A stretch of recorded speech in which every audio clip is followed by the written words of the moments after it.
Welcome, Amira. How are you? I'm good, thank you, Dev. How are you?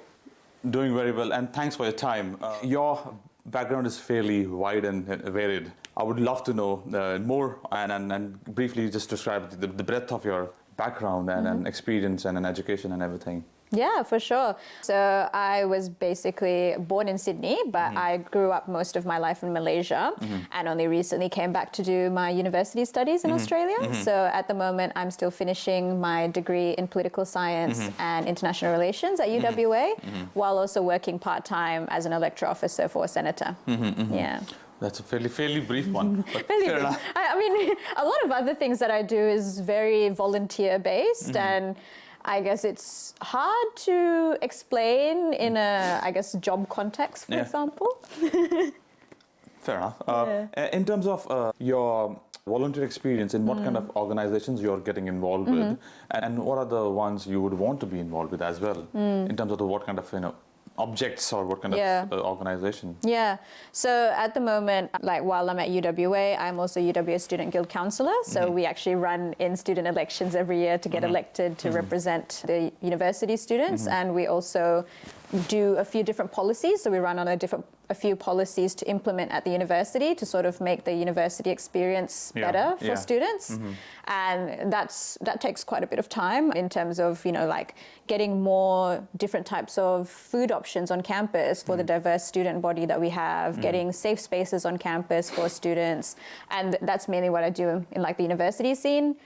Previously, I was the president for the Muslim Students Association on campus for a couple of years.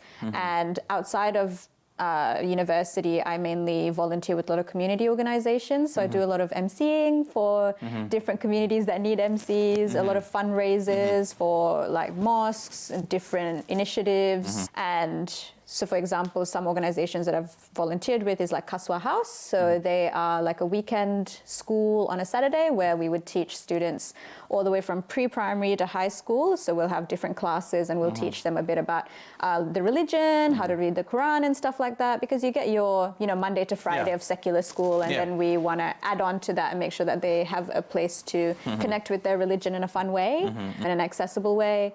And so you're saying secular schools, people who are not going to an Islamic school, is that what you mean by the word secular schools? Yes, correct. So there's like Australian Islamic College, like that would be an Islamic school, and then just like a public school would be, So, okay. And I guess, I sort of just chip in and out and try and help different organizations. Like a good organization in Perth that I really love is the Muslim Women Support Centre.